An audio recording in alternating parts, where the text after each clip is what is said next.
నమస్కారం Shilpa TV news కి స్వాగతం. ప్రజా సమస్యల పరిష్కార వేదిక ద్వారా స్వీకరించిన దరఖాస్తులను క్షేత్రస్థాయిలో నిశితంగా పరిశీలించి సంతృప్త స్థాయిలో వేగవంతంగా నాణ్యతతో పరిష్కరించాలని జిల్లా కలెక్టర్ రాజ్కుమారి అధికారులను ఆదేశించారు. సోమవారం కలెక్టరేట్లోని పీజీఆర్ఎస్ హాలులో ప్రజా పరిష్కార వేదిక కార్యక్రమం ద్వారా ప్రజల నుండి అర్జీలు స్వీకరించి అనంతరం అధికారులతో కలెక్టర్ సమావేశం నిర్వహించారు. ఈ సమావేశంలో joint collector Vishnu Charan, DRO Ramu Nayak, deputy కలెక్టర్లు, జిల్లా అధికారులు పాల్గొని ప్రజల నుండి అర్జీలు స్వీకరించారు. ఈ సందర్భంగా జిల్లా కలెక్టర్ రాజకుమారి మాట్లాడుతూ ప్రజా సమస్యల పరిష్కార వేదిక ద్వారా ప్రజల నుండి స్వీకరించిన విజ్ఞప్తులను నాణ్యతతో వేగవంతంగా సంతృప్త స్థాయిలో పరిష్కరించాలని అధికారులకు సూచించారు. ఫిర్యాదులు పరిష్కరించడంలో పనితీరును మెరుగుపరుచుకొని జవాబుదారీతనంతో మెరుగైన సేవలను అందించాలన్నారు. ముఖ్యమంత్రి కార్యాలయం నుండి వచ్చిన ఫిర్యాదులపై ప్రత్యేక దృష్టి సారించి క్లియర్ చేయాలని కలెక్టర్ ఆదేశించారు. అర్జీదారులకు సరైన రీతిలో ఎన్డార్స్మెంట్ ఇవ్వకపోవడం వల్లే అసంతృప్త స్థాయి పెరిగి జిల్లా ర్యాంకింగ్ లో వెనుకబడిపోతున్నదని కలెక్టర్ గుర్తు చేస్తూ అంకిత భావంతో విధులు నిర్వహించాలని కలెక్టర్ ఆదేశించారు. ప్రజా సమస్యల ఆడిట్ నిర్వహణ ప్రగతి కూడా సంతృప్తికరంగా లేదని రెవెన్యూ డివిజనల్ అధికారులు, జిల్లా అధికారులు ప్రత్యేక శ్రద్ధ పెట్టి కృషి చేయాలని కలెక్టర్ ఆదేశించారు. పెండింగ్ లో ఉన్న రీఓపెన్ దరఖాస్తులన్నీ ఈ వారం క్లియర్ చేయాలని సూచించారు. రెవెన్యూ దరఖాస్తులపై ఆర్డీఓలు, తహసీల్దార్లు ప్రత్యేక శ్రద్ధ తీసుకొని పరిష్కరించేందుకు సత్వర చర్యలు తీసుకోవాలని కలెక్టర్ ఆదేశించారు. కార్యాలయపు ఫైళ్లన్నీ సంబంధిత అధికారుల ఈ సైన్తో ఈ ఆఫీస్ ద్వారానే సమర్పించాలని కలెక్టర్ జిల్లా అధికారులను ఆదేశించారు. జిల్లా ర్యాంకింగ్ కూడా ఈ ఆఫీస్ ఫైళ్లు సంతృప్త స్థాయిలో ఫిర్యాదుల పరిష్కారంపై ఆధారపడి ఉంటుందని కలెక్టర్ సూచించారు. పీజీఆర్ఎస్ కు 220 మంది అర్జీదారులు సమస్యల పరిష్కారానికి జిల్లా కలెక్టర్ కు అర్జీలు సమర్పించారు. ఈ సమస్యలన్నీ నిర్ణీత గడువులోగా పరిష్కరించాలని సంబంధిత అధికారులకు ఎండార్స్ చేస్తూ కలెక్టర్ ఆదేశాలు జారీ చేశారు. నంద్యాల జిల్లా ఆర్ఎస్ రంగాపురం గ్రామానికి చెందిన రైతు ఈడిగ పెద్ద లక్ష్మీదేవి కుటుంబ సభ్యులకు చెందిన వారసత్వపు పొలంలో అదే సర్వే నెంబర్లో ఉన్న వెనుక భాగంలో ఉన్న హుసేన్ అనే వ్యక్తి అక్రమంగా రస్తా ఏర్పాటు చేసుకుని పొలాన్ని దిగుబడులకు నష్టం చేస్తున్నారని అనేక సార్లు స్థానిక రెవెన్యూ అధికారులను బాధితులైన రైతు లక్ష్మీదేవి కుటుంబ సభ్యులు కలిసి న్యాయం కోరడం జరిగిందని విఆర్ఓలు, సర్వేయర్లు, బేతంచెర్ల ఎంఆర్ఓ అయిన నాగమణి తమ వద్ద డబ్బులు తీసుకొని అన్యాయం చేస్తున్నారని, తమకు న్యాయం చేయాలని అనేక సార్లు అధికారులను కోరినా ఫలితం లేకపోవడంతో సోమవారం నంద్యాల జిల్లా ప్రజా సమస్యల పరిష్కార వేదిక హాల్ ఎదుట రైతు కుటుంబ సభ్యులు మూకుమడిగా పెట్రోల్ పోసుకొని ఆత్మహత్యాయత్నం చేశారు. వెంటనే నంద్యాల 3 టౌన్ సిఐ మరియు సిబ్బంది వారిని అదుపులోకి తీసుకొని జిల్లా కలెక్టర్ను సంప్రదించేలా చేయడం జరిగింది. జిల్లా కలెక్టర్ పీజీఆర్ఎస్ నుండి బయటకు వచ్చి వారి సమస్యను క్షేత్రస్థాయిలో వచ్చి పరిశీలించి న్యాయం జరిగేలా చర్యలు చేపడతానని హామీ ఇచ్చి వారితో కలిసి భోజనం చేయడం జరిగింది. ఆవేశంగా ఆత్మహత్యాయత్నం చేయవద్దని, సమస్యకు పరిష్కారం వస్తుందని జిల్లా కలెక్టర్ బాధితులకు తెలిపారు.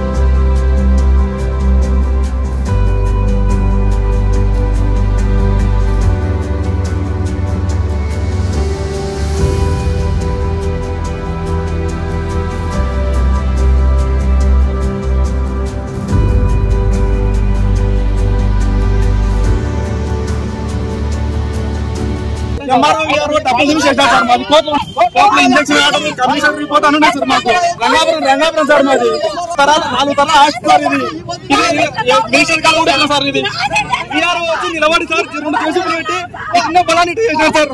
ఇటున్న బలాన్ని చేసినారు సార్. ఎంత డబ్బులు తిన్నారు సార్ ఎంఆర్ఓ? ఇప్పుడు నాగమణి మేడం సార్, బేరంజల్లో ఎంఆర్ఓ నాగమణి మేడం సార్.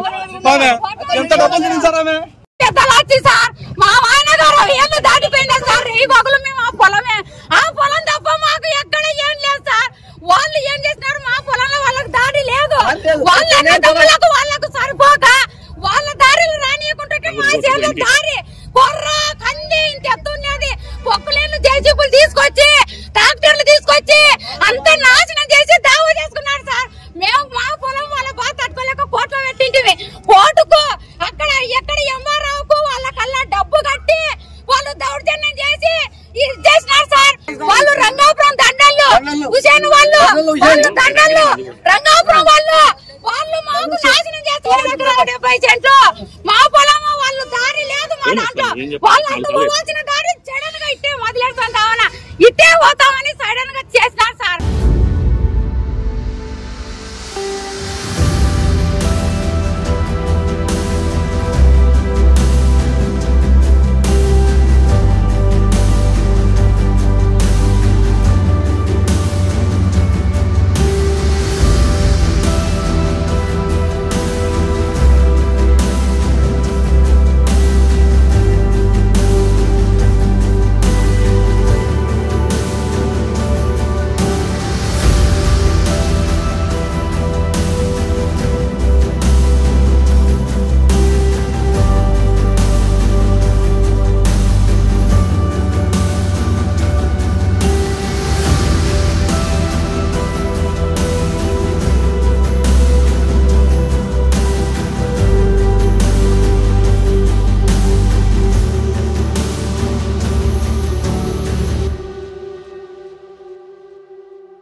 దీర్ఘకాలిక సమస్యల సాధనకై దశలవారీ ఆందోళనలో భాగంగా నేడు నంద్యాల జిల్లా విద్యుత్ ఉద్యోగులు కార్మికులు నంద్యాల విద్యుత్ కార్యాలయం నుండి జిల్లా కలెక్టర్ కార్యాలయం వరకు నిరసన ర్యాలీ నిర్వహించారు. అనంతరం ఉద్యోగ కార్మిక సంఘం నేతలు జిల్లా కలెక్టర్కు సమస్యలను తెలియజేసి వినతి పత్రం అందజేశారు.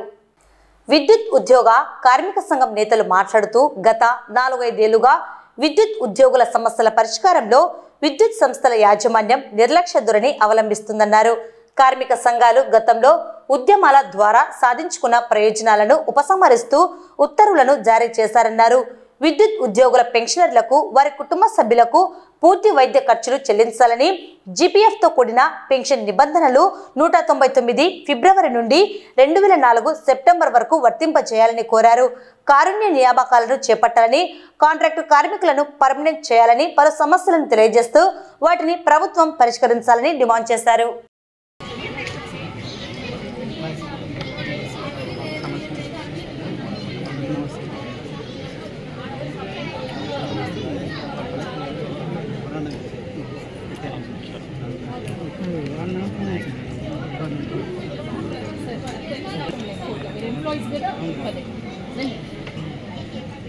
ఈరోజు మన రాష్ట్రంలో ఎంతో మందికి వెలుగునిస్తున్న విద్యుత్ ఉద్యోగులు అంటే అవుట్ సోర్సింగ్ ఎంప్లాయీస్ అయితేనేమి, రెగ్యులర్ ఎంప్లాయీస్ అయితేనేమి, పెన్షనర్స్ అయితేనేమి, ఈ ముగ్గురు దాదాపుగా 75,000 నుంచి 80,000 మంది కార్మికులు, ఉద్యోగులు, అధికారులు ఉన్నారు.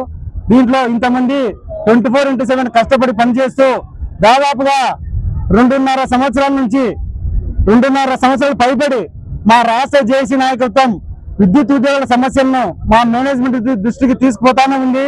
అంటే లాస్ట్ ఇయర్ 2023 సంవత్సరం ఆగస్టు నెల మాకు 2022 పిఆర్సీ సంబంధించి ఒక అగ్రిమెంట్ అయింది.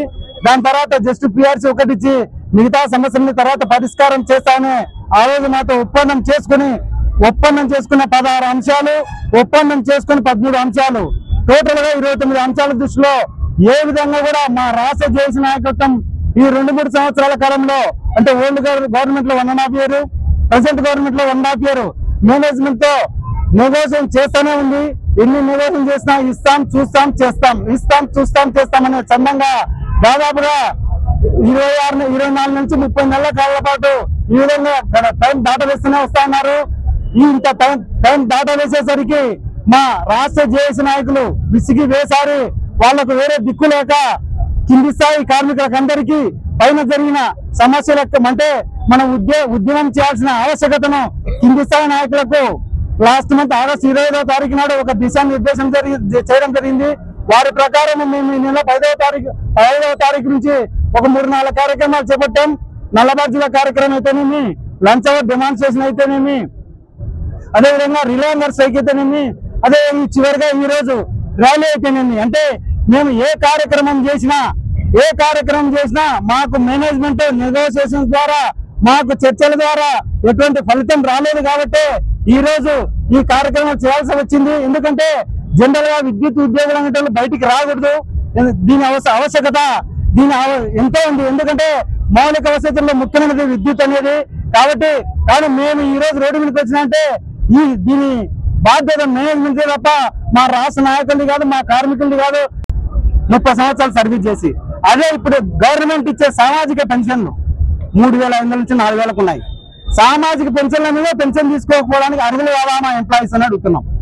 దీంట్లో ఈపీఎఫ్ లో ఉంటే 3,500 పెన్షన్ కూడా రాదు. కాబట్టి ఖచ్చితంగా 30 ఏళ్ల సర్వీస్ చేసి వారు ఏ విధి నిర్వర్తించకుండా కుటుంబాన్ని తన రక్తాన్ని దారపోసి పనిచేసిన కార్మికులకు రిటైర్ అయినాక రోడ్డున పడి బతకాల్సిన పరిస్థితి ఏర్పడుతుంది.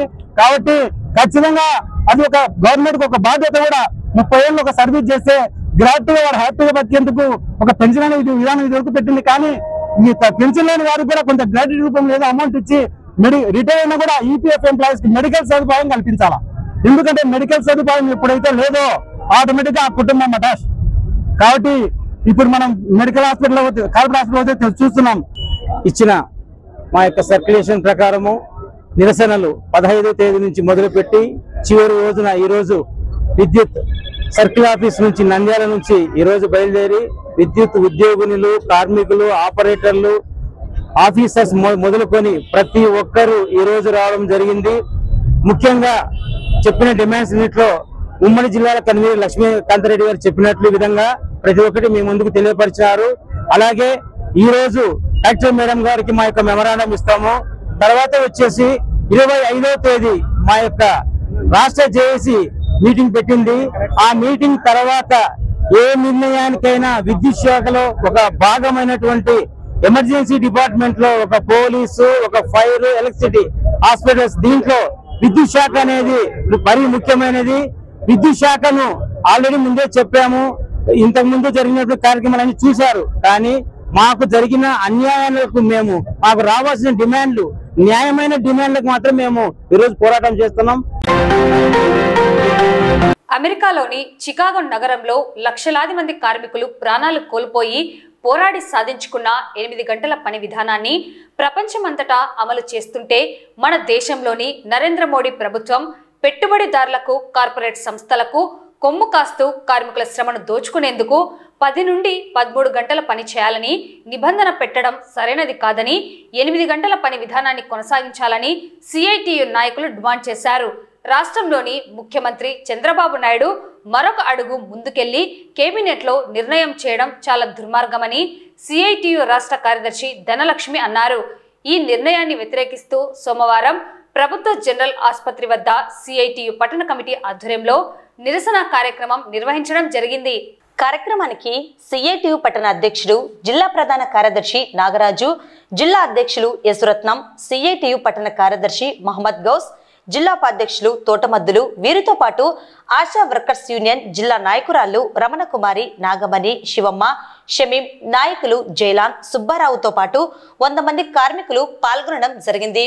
అనంతరం సిఐటియు రాష్ట్ర కార్యదర్శి ధనలక్ష్మి మాట్లాడుతూ రాష్ట్రంలోని ముఖ్యమంత్రి చంద్రబాబు నాయుడు మోడీ ప్రభుత్వానికి సాగిలపడి అధికారంలో ఉన్న బీజేపీ రాష్ట్రాలే అమలు చేయని విధంగా మన రాష్ట్రంలో 13 గంటల పాటు పనిచేయాలని అటువంటి నిర్ణయాన్ని కేబినెట్ లో తీసుకురావడం చాలా దుర్మార్గమని, మహిళలకు రక్షణ దేశంలోనే కరువైంది, అటువంటి తరుణంలో మహిళలు కూడా రాత్రి వేళల్లో పనిచేయవచ్చు అనే నిబంధన తీసుకురావడం చాలా దుర్మార్గమని, కార్మికులందరికీ కనీస వేతనాలు అమలు చేయకుండా చాకరీ చేయించుకోవడంతో పెట్టుబడిదారులకు, కార్పొరేట్ సంస్థలకు అనుకూలంగా నిర్ణయాలను చేయడం, కార్మికులకు కనీస వేతనాల గురించి మాట్లాడకపోవడం చాలా దుర్మార్గమని, బ్రిటిష్ కాలం నాటి నుండి ఉన్న 44 కార్మిక చట్టాలను అమలు చేయకుండా 4 లేబర్ కోడ్లుగా ఫిట్టింగ్ చేసి కార్మికులను నయా బానిసలుగా చేసే విధానాన్ని అమలు చేయడం దుర్మార్గమని, దేశవ్యాప్తంగా కార్మిక చట్టాలను అమలు చేయాలని, 4 లేబర్ కోడ్లను రద్దు చేయాలని కోట్లాది మంది కార్మికులు సమ్మెలో పాల్గొన్న ప్రభుత్వంలో చలనం లేదని, ఇప్పటికైనా ఇటువంటి విధానాలను మానుకోకపోతే కార్మికులంతా ఏకమై బీజేపీ ప్రభుత్వానికి, రాష్ట్రంలోని టీడీపీ ప్రభుత్వానికి సింగిల్ డిజిట్ కే పరిమితం అవ్వక తప్పదని హెచ్చరించారు. స్వాతంత్రానికి పూర్వం కార్మికులకు ఉపయోగపడే సంక్షేమ చట్టాలన్నింటినీ ఈరోజు కార్మిక చట్టాలన్నింటినీ కూడా ఈరోజు రద్దు చేసి యజమానులకు, పెట్టుబడిదారులకు ఉపయోగకరంగా ఉన్నటువంటి చట్టాలని తీసుకొచ్చి ఈరోజు యావత్తు కార్మిక వర్గాన్ని బానిసలుగా మార్చేసే పద్ధతుల్లో బీజేపీ ప్రయత్నం చేస్తూ ఉంది. అందులో భాగంగానే పాత కార్మిక చట్టాలు 29ని రద్దు చేసి వాటి స్థానంలో 4 సివిల్ కోడ్లుగా తీసుకొచ్చి ఈరోజు పని గంటలను పెంచే పద్ధతులు ప్రయత్నం చేస్తూ ఉన్నారు. ఈరోజు 11 సంవత్సరాల బీజేపీ పరిపాలనలో ఈరోజు ఉద్యోగం లేక, ఉపాధి లేక, తిండి లేక తీవ్రమైనటువంటి బాధల్ని ఈరోజు దేశంలో ప్రజలు అనుభవిస్తూ ఉన్నారు. దానికి తోడు ఈ దేశంలో పని గంటలను పెంచడం ద్వారా పనిచేస్తున్నటువంటి కార్మిక వర్గానికి మరింత పని భారాలు పెంచే పద్ధతుల్లో ప్రయత్నం చేస్తూ ఉన్నారు. ఎక్కడైనా పని గంటలు పెరిగితే జీతం పెరగాల, కానీ బీజేపీ కొత్త సూత్రం చెప్తా ఉంది. 8 గంటలు కాదు, 10 గంటలు, 12 గంటలు, 14 గంటలు పనిచేసినా దానికి అదనంగా ₹1 కూడా యజమానులు ఇవ్వాల్సిన పని లేదు. కార్మికులు నా కనీస వేతనం ఇంత ఇవ్వాలని చెప్పి అడిగే హక్కే లేదని చెప్పే పద్ధతుల్లో దుర్మార్గంగా, రాజ్యాంగానికి విరుద్ధంగా ఈరోజు బీజేపీ పరిపాలన సాగిస్తూ ఉంది. ఆ పరిపాలనకు అడుగులకు మడుగులు నొక్కే పద్ధతుల్లో మన రాష్ట్ర కూటమి ప్రభుత్వం, రాష్ట్ర ముఖ్యమంత్రి చంద్రబాబు నాయుడు కూడా ఆ పద్ధతిలో పరిపాలన సాగిస్తున్నటువంటి పరిస్థితి ఉంది. లేబర్ కోడ్లు అమలులో భాగంగా ఆంధ్రప్రదేశ్లో కూటమి ప్రభుత్వం, ముఖ్యమంత్రిగా ఉన్నటువంటి చంద్రబాబు నాయుడు గారు కార్మికులు, ఉద్యోగులకి వ్యతిరేకంగా పెద్ద సాహసాన్నే చేశారు. దీనికి తగిన మూల్యం చెల్లించక తప్పదని చెప్పదలుచుకున్నాం. జూన్ 4వ తేదీన కేబినెట్ లో పని గంటల పెంపు, నైట్ షిఫ్టుల్లో మహిళలు పనిచేయాలనేటటువంటి పద్ధతిలో కేబినెట్ లో ఆమోదం తీసుకొని నిన్న అసెంబ్లీలో దాన్ని బిల్లు పెట్టి దాన్ని పాస్ చేయించుకునే పని చేశారు. మాట్లాడేవాళ్ళు లేరు, ప్రతిపక్షం లేదు, ఏకపక్షంగా ఈ రోజు ఈ పని చేశారు. ఇది సరైనది కాదని చెప్పదలుచుకున్నాం. కేవలం మోడీ మెప్పు కోసం, మోడీ మోచేతి నీళ్లు తాగటం కోసమే రాష్ట్రంలో ఉన్నటువంటి కూటమి ప్రభుత్వం ఇలాంటి దుర్మార్గానికి వడిగట్టింది. ఈరోజు పట్టపగలే మహిళలకి రక్షణ లేదు. రాష్ట్రంలో వేల మంది అన్యాయంగా కనపడకుండా పోతున్నారు, మిస్ అయిపోతున్నారు. ఆ మిస్ అయినటువంటి వాళ్ళు ఏమవుతున్నారో జాడ లేదు. అత్యాచారాలు జరుగుతున్నాయి, దాడులు జరుగుతున్నాయి. రాష్ట్రంలో మద్యం ఏర్లై పారుతా ఉంది, మాదక ద్రవ్యాలు ఎక్కువైపోతా ఉన్నాయి. ఇలాంటి పరిస్థితుల్లో నైట్ షిఫ్టుల్లో మహిళలు పనిచేయాలని చెప్పడం అనంటే మహిళల పట్ల ఈ రాష్ట్ర ప్రభుత్వానికి ఎంతటి ప్రేమ ఉందో, ఆప్యాయత ఉందో, ఎంత బాధ్యత ఉందో దీన్ని బట్టి అర్థమవుతా ఉంది. దీన్ని మేము తీవ్రంగా ఖండిస్తా ఉన్నాం. వెంటనే నైట్ షిఫ్టుల్లో మహిళలు పనిచేయాలనేటటువంటి దాన్ని ఉపసంహరించుకోవాలని కోరుతా ఉన్నాం. నంద్యాల నుంచి నందికొట్కూరు వెళ్లే రోడ్డులో పోలూరు గ్రామం దగ్గర ఒక రోడ్డు ప్రమాదం జరిగి తీవ్రమైన రక్త గాయాలతో ఒక వ్యక్తి రోడ్డు పక్కన పడి ఉండగా నంద్యాల వైపు వస్తున్న గడివేముల ఎస్ఐ నాగార్జునరెడ్డి గాయపడిన వ్యక్తిని కొంతమంది సహాయంతో తన పోలీస్ వాహనంలో ఎక్కించుకొని నంద్యాల ప్రభుత్వ ఆసుపత్రిలో చేర్పించి అతని వివరాలు సేకరించి అతని బంధువులకు సమాచారం అందించి చికిత్స చేయించారు. బాధితుని కుటుంబ సభ్యులు వచ్చే వరకు అక్కడ సహాయంగా గడివేముల పోలీస్ స్టేషన్ కు చెందిన ఒక కానిస్టేబుల్ ను హాస్పిటల్ వద్ద ఉంచడం జరిగింది. మానవత్వం చాటుకున్న గడివేముల ఎస్ఐ నాగార్జున రెడ్డికి బాధితుడు, అతని కుటుంబ సభ్యులు కృతజ్ఞతలు తెలిపారు.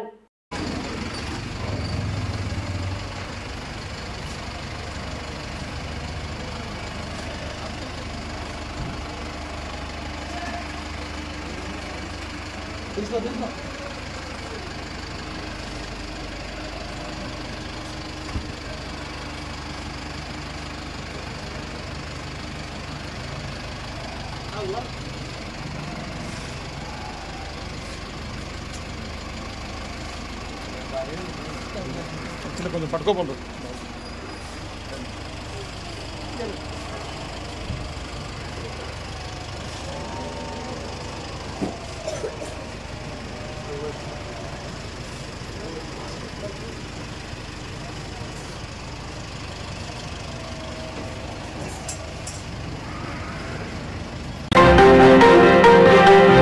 భారతదేశంలో ప్రసిద్ధి పొందిన నంద్యాలలో వెలిసిన శ్రీ జగజ్జనని దేవాలయం నందు దసరా శరన్నవరాత్రి వేడుకలు భక్తి శ్రద్ధలతో నేటి నుండి ప్రారంభమయ్యాయి. ఈ సందర్భంగా జగజ్జనని అమ్మవారి దీక్షలను దాదాపుగా 5,000 మంది స్వీకరించారు. 2,000 మందికి పైగా పురుషులు, స్త్రీలు, మైనర్ బాలికలు బాలురు తీసుకున్నట్లు ఆలయ కార్యనిర్వాహకులు పుల్లయ్య, నారాయణలు తెలిపారు. మరో 2,000 మంది ఆంధ్రప్రదేశ్లోని వివిధ జిల్లాల నుండి, రాష్ట్రాల నుండి వచ్చిన తెలంగాణ, కర్ణాటక, తమిళనాడు, మహారాష్ట్ర భక్తులు జగజ్జనని అమ్మవారి దీక్షలను తీసుకున్నారని తెలిపారు. 42 రోజుల పాటు జరిగే దీక్షలకు స్పందన అధికంగా ఉండడం విశేషం. ప్రతి ఏటా దసరా ఉత్సవాలలో ఈ దీక్షలను ఆరంభించి కార్తీక మాసంలో ముగిస్తారు.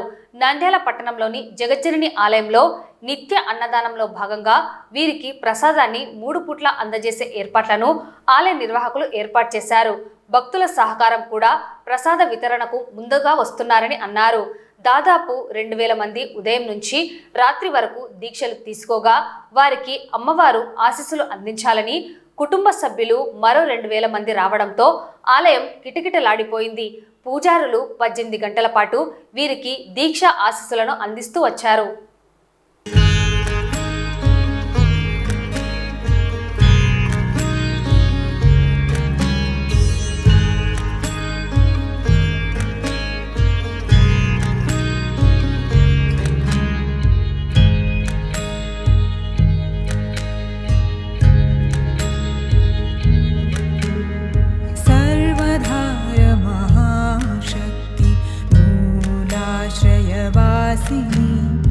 सर्वधार महाशक्ति मूलाश्रयवासिनी स्वाधिष्ठाने स्थिते देवी सर्वाशयदायिनी सर्वधार महाशक्ति मूलाश्रयवासिनी स्वाधिष्ठाने स्थिते देवी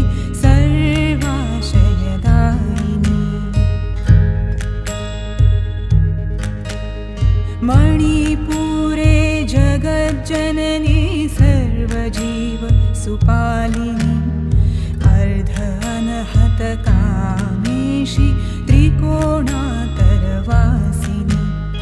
मणिपुरे जगज्जननी सर्वजीव सुपालिनी अर्ध अनहत कामेशी त्रिकोणातरवासिनी भैरवी जय भैरवी भैरवी जय भैरवी भैरवी जय भैरवी भैरवी जय भैरवी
రాష్ట్ర గ్రామ రెవెన్యూ సహాయకుల సంఘం నేతలు ఇచ్చిన పిలుపులో భాగంగా నేడు నంద్యాల జిల్లా కలెక్టర్ కార్యాలయం ఎదుట గ్రామ రెవెన్యూ సహాయకులు నిరసన వ్యక్తం చేశారు. ఈ సందర్భంగా జిల్లా నాయకులు వారు ఎదుర్కొంటున్న సమస్యలను పరిష్కరించాలని, లేని పక్షంలో రాష్ట్ర స్థాయి నాయకుల ఆదేశాల మేరకు పెద్ద ఎత్తున నిరసన కార్యక్రమాలు చేపడతామని హెచ్చరించారు.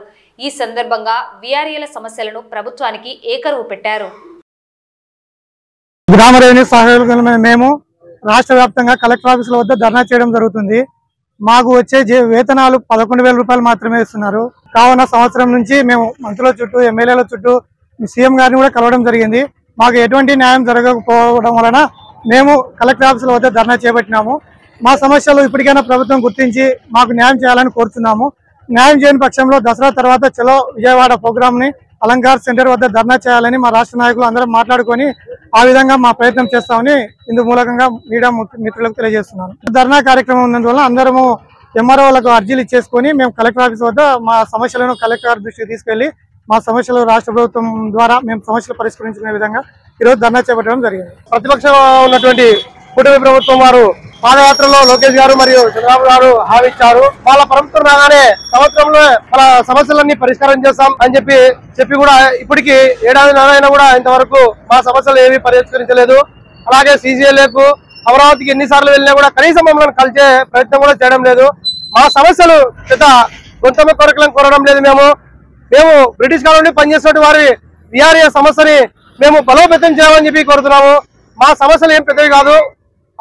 మా రెవెన్యూలో పనిచేస్తున్నటువంటి వీఆర్ఏలకు కనీసం పే స్కేల్ అమలు చేయాలని చెప్పి కోరుతున్నాము. అలాగే అర్హులైన వీఆర్ఏలకు వీఆర్ఓ, అటెండర్, వాచ్మెన్ ప్రమోషన్లు కల్పించాలని కోరాము. అలాగే గత దగ్గర ఒక 50 సంవత్సరాల నుండి పనిచేస్తున్న ముసలి వారు ఉన్నారు. వాళ్లకు మేము ఒకటే అడుగుతున్నాము, ఒక్కసారి సెటిల్మెంట్ చేసి ముసలి వాళ్ళ బదులు వారసులు చేస్తున్నారు. ఆ వారసులకు ఒకసారిగా నియమించాలని చెప్పి వీఆర్ఏలుగా నియమించాలని చెప్పి కోరాము. దసరా పండుగను పురస్కరించుకొని నంద్యాల పట్టణం విద్యుత్ శాఖ కార్యాలయ ఆవరణంలో 20వ షటిల్ ఛాంపియన్షిప్ టోర్నమెంట్ ను ఫ్రెండ్స్ షటిల్ అసోసియేషన్ ఆధ్వర్యంలో ఈ నెల 26వ తేదీ నుండి మెన్స్ డబుల్ టోర్నమెంట్ ప్రారంభిస్తున్నట్లు నిర్వాహకులు తెలిపారు. ఈ మేరకు టోర్నమెంట్ వివరాల కరపత్రాలను వారు విడుదల చేశారు. టోర్నమెంట్ వివరాలను వారు ఈ సందర్భంగా మీడియాకు తెలియజేశారు.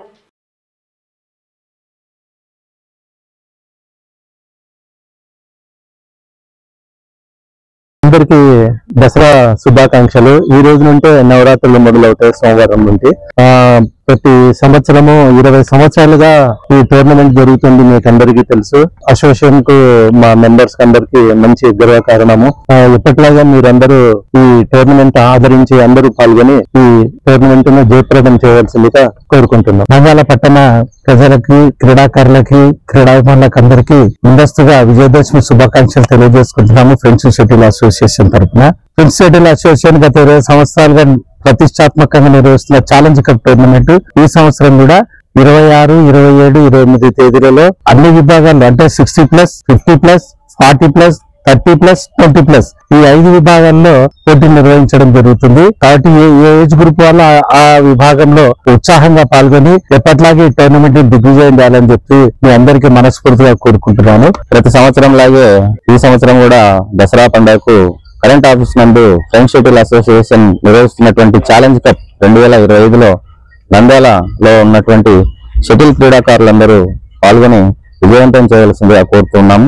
కరెంట్ ఆఫీస్ లో అన్ని ఏజ్ గ్రూపులలో అంటే 20+, 30+, 40+, 50+, 60+ విభాగాల్లో జరుగుతుంది. ప్రతి ఈవెంట్ లో 10,000 రూపాయలు బహుమతి ప్రతి సంవత్సరం లాగా ఇస్తూ ఉన్నాము. అదేవిధంగా ఇక్కడ షటిల్ టోర్నమెంట్ లో పార్టిసిపేట్ చేయవలసినటువంటి క్రీడాకారులు ఇక్కడ ప్రసాద్ కరెంట్ ఆఫీస్, పవన్, తర్వాత వచ్చి రంగా అనేటువంటి వాళ్ళ కాంటాక్ట్ నెంబర్ ఇచ్చాము. దయచేసి క్రీడాకారులందరూ కూడా వాళ్ళ పేర్లను ఎంట్రీ ఫీజు ఇచ్చి నమోదు చేసుకుని విజయవంతం చేయవలసిందిగా మనస్ఫూర్తిగా ఆహ్వానిస్తూ ఉన్నాం. నంద్యాల పట్టణంలోని తూర్పు భాగాన పార్క్ రోడ్డులోని వాటర్ ట్యాంక్ ప్రక్కన వెలిసిన శ్రీ నిమిషాంబదేవి అమ్మవారి ఆలయంలో దసరా శరన్నవరాత్రి ఉత్సవాలు అంగరంగ వైభవంగా ప్రారంభమయ్యాయి. ఆర్యక్షత్రియ చిత్తారి సంఘం వారి ఆధ్వర్యంలో ఆలయంలో గత 10 సంవత్సరములుగా హిందూ సనాతన ధర్మంలో భాగంగా అమ్మవారికి ఎంతో ప్రీతికరమైనటువంటి దసరా శరన్నవరాత్రి మహోత్సవాలు జరుగుతున్నాయి. అందులో భాగంగా ఈ రోజు ఉదయం కలశ స్థాపన, మహాగణపతి పూజ, ప్రాతకాలంలో అమ్మవారికి విశేషముగా సుగంధ పంచామృత అభిషేకాలు జరిపి భక్తులందరికీ తీర్థ ప్రసాదములు అమ్మవారి ఆశీర్వచనములు అందజేయడమైనది.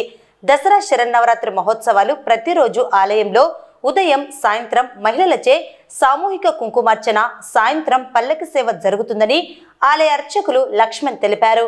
ఈ కార్యక్రమంలో భక్తులు విశేషంగా పాల్గొని అమ్మవారి కృపకు పాత్రలు కాగలరని ఆలయ పూజారి తెలిపారు.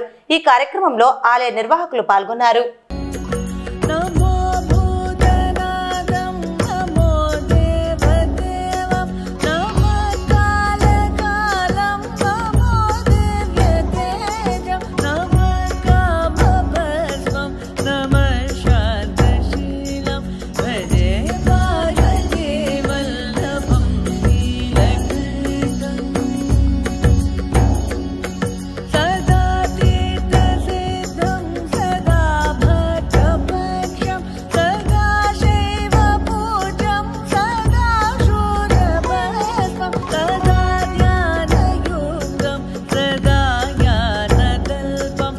నంద్యాల మహాపట్నంలో పార్క్ రోడ్డు వాటర్ ట్యాంక్ దగ్గరలో మరి నిమిషాంబాదేవి ఆలయంలో మరి ఈ యొక్క దేవి శరన్నవరాత్రులలో భాగంగా మొదటి రోజు ఈరోజు అమ్మవారిని బాలా త్రిపుర సుందరి దేవిగా అలంకరించి అమ్మవారికి కలశ స్థాపన పూజా కార్యక్రమంలో భాగంగా ముందుగా గణపతి పూజ, పుణ్యావచనం ఈ విధంగా మరి ఈ యొక్క ఆర్యక్షేత్రీయ దంపతుల చేత మరి ఈ రోజున కలశ స్థాపన జరిపించడం జరిగింది. మరి రేపటి నుంచి కూడా మరి ఈ యొక్క నవరాత్రులు, దేవి నవరాత్రులు నిత్యం కూడా పూజా కార్యక్రమం జరుగుతుంటాయి. ఈ యొక్క కార్యక్రమంలో భాగంగా ఉదయం 9 గంటల నుంచి మరి 11 గంటల వరకు మరి అమ్మవారికి కుంకుమార్చన జరుగుతుంది. మరి ఆ తర్వాత తీర్థ ప్రసాద వినియోగం జరుగుతుంది. ఆ తర్వాత వచ్చేసి మరి సాయంకాలంగా మళ్ళీ 6:30 తర్వాత నుంచి మళ్ళీ 9 గంటల వరకు కూడా అమ్మవారి యొక్క పూజా కార్యక్రమంలో భాగంగా కుంకుమార్చనలు, అమ్మవారికి ఊంజల్ సేవ, ఆ తర్వాత పల్లకీ సేవ జరపబడుతుంది. ఆ విధంగా భక్తులందరూ కూడా 50 మంది నంద్యాల మహాపట్నం వాసులందరూ కూడా మరి నిమిషాంబాదేవి ఆలయానికి వచ్చి అమ్మవారిని దర్శించుకుని తీర్థ ప్రసాదం స్వీకరించవలసిందిగా తెలియపరుస్తున్నాం. శ్రీకృష్ణ మందిరంలో దసరా శరన్నవరాత్రి ఉత్సవాల్లో భాగంగా ఆలయంలో సరస్వతీ దేవిని ప్రతిష్ఠ చేయడం జరిగిందని ఆలయ కార్యనిర్వహణ సభ్యులు తెలిపారు. ఉత్సవాల్లో నేడు అమ్మవారు బాలా త్రిపుర సుందరిగా భక్తులకు దర్శనమిచ్చారు.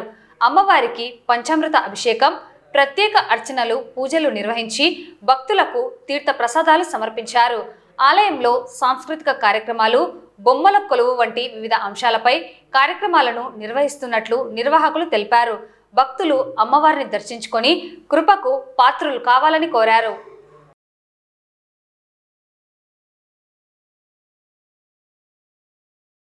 శ్రీకృష్ణ పరబ్రహ్మణే నమః. నంద్యాల పద్మావతి నగర్లో వెలిచిన శ్రీకృష్ణ దేవాలయం ప్రాంగణంలో శ్రీకృష్ణునికి ప్రతిరోజు ఉదయం 7:30 గంటలకు రుక్మిణి సత్యభామ సమేత పంచామృత అభిషేకము, అలంకరణ, పట్టు వస్త్రాలు, పుష్పహారాలతో అలంకరణ, కృష్ణుని సహస్రనామము, అష్టోత్తరనామావళి, లలిత సహస్రనామము ప్రతిరోజు 22 నుండి 2వ తారీఖు వరకు ప్రతిరోజు ఏర్పాటు చేయడం జరిగినది. స్వామివారికి పంచామృతం జరుగును. నంద్యాల పరిసర ప్రాంతం నుండి శ్రీకృష్ణ దేవాలయంలో జరిగే పూజలకు అందరూ పాల్గొని స్వామివారిని దర్శించి స్వామివారి అనుగ్రహము, తీర్థ ప్రసాదం పొందగలుగా చూస్తున్నారు. ప్రతిరోజు ఉదయం 7:30 గంటలకు పూజలు ప్రారంభమవును. లలిత సహస్రనామంతో మొదలవును. ఓ శ్రీకృష్ణ పరబ్రహ్మణే నమః. నంద్యాల పట్టణ ప్రజలకు విజయదశమి శుభాకాంక్షలు తెలియజేసుకుంటూ నంద్యాల పట్టణంలో శ్రీకృష్ణ దేవాలయం నందు శరన్నవరాత్రుల్లో భాగంగా ఈసారి నవరాత్రులు 9 రోజులు చేస్తున్నారు. గతంలో ఈసారి 11 రోజులు చేయాలని నంద్యాల పట్టణంలో తీర్మానం చేసినారు పెద్దలు. కాబట్టి మన దేవాలయంలో కూడా అమ్మవారిని సరస్వతి అమ్మవారి ప్రతిష్ఠ చేయడం జరిగింది. ప్రతిష్ఠ విగ్రహానికి ప్రతిరోజు పంచామృతాలతో అభిషేకం చేస్తూ రోజు ఒకరు ఈరోజు త్రిపుర సుందరి, బాల త్రిపుర సుందరి రూపంలో అమ్మవారు ఈరోజు దర్శనం ఇస్తున్నారు. అలాగే ధ్యాన మందిరంలో బొమ్మల కొలను కూడా పెట్టాము. అలాగే ఇక్కడ మానస మాస్టర్ ఆధ్వర్యంలో ఇక్కడ సాంస్కృతిక కార్యక్రమాలు కూడా జరుగుతుంటాయి సాయంత్రము. కాబట్టి నంద్యాల పట్టణ ప్రజలు ఈ అవకాశాన్ని సద్వినియోగం చేసుకొని ప్రతిరోజు వచ్చి శ్రీకృష్ణ పరమాత్మని దర్శనం చేసుకొని అమ్మవారిని దర్శనం చేసుకొని ఇక్కడ కింద జరిగే బొమ్మల కోణంలో ప్రత్యక్షంగా వీక్షించి జరిగే కార్యక్రమాలు ప్రతిరోజు సాంస్కృతిక కార్యక్రమాలు, ప్రసాద వితరణ ఉంటాయి. కాబట్టి నంద్యాల పట్టణ ఈ అవకాశం సద్వినియోగం చేసుకోవాల్సిందిగా కోరుతున్నాం. ఈ వార్తలు ఇంతటితో సమాప్తం. నమస్కారం.